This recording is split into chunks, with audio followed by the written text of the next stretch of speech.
OK， 嚟到第30條，咁啊問 cumulative frequency polygon 啦，咁啊有啲咩特別咧？就知道總人數96個。OK， 咁要揾個 median， 咁 median 就即係第48個啦。咁我哋放大嚟睇，第48個應該喺呢個位置咁樣界過嚟，然後再拉落去。OK， 咁就應該係叫做 1.7， 咁所以第一個就錯啦。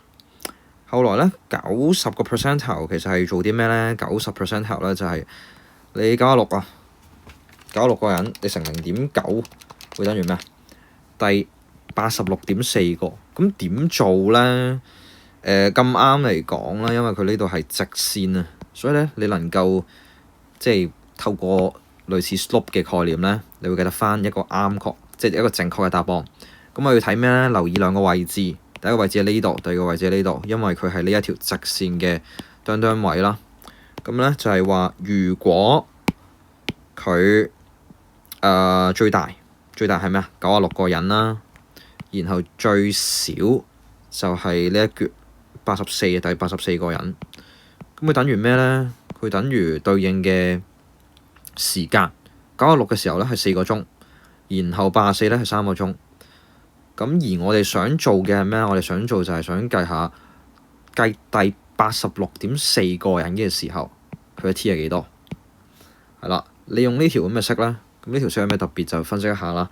簡單嚟講就係左邊呢度係講緊第幾個 percentile 嘅人啦，或者係第幾個啊，即係唔係幾多個 percentile 啦，佢係第幾個？最高96個，第96個，最低第84個，第84個呢個位置84就拉過嚟。咁96嘅時候就4個鐘，84嘅時候就3個鐘。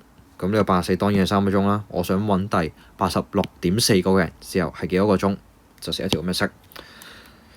好，下一步咧就照打翻啲嘢出嚟就 OK 噶啦。咁啊，上邊嗰個分子除下邊嗰個分母，然後乘1再加3，答案3.2啊。T 等於3.2，咁佢 T 係咪3.2就唔係啦？又或者甚至乎其實你唔需要咁複雜去諗嘅。點解咧？因為你知道第86、第87個啊嘛。咁第86、第87個大概喺咩位置度啊？大概喺呢啲位置度 cut 過嚟，咁啊都喺呢個範圍入邊啫。咁你個答案啊，佢叫佢3.5啊，你係咪真係去到3.5啊？3.5喺呢個位喎，都未掂到，咁所以咧冇可能係 B。OK， 跟住 interquartile range 都係一樣咁做啦。你96個你乘0.25，第24個喺邊度？24個喺呢度，咁呢個位置啦，1.1。咁跟住之後96乘0.75，答案72。72喺邊度？72喺呢個位置。咁啊，你拉落嚟咧，應該係啱好個2.5嘅。攞2.5減1.5就係1.4，咁所以 C 係啱。咁我哋睇埋 D 啦。咁啊 D 有咩特別咧？佢同你講將個 T 係咩啊？個 T 係個時間，幾時講過？呢度講過，分開成4份。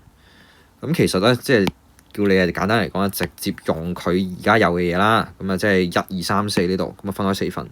第一份呢度就第二份啦。咁啊咁樣框住啦。係啦，呢度第一份，呢度第二份，呢度咧就第三份，呢度第四份。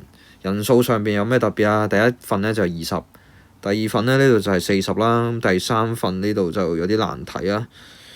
60去到84啊，咁60去到84即係24個啦。然後96到84呢個位置就即係12個。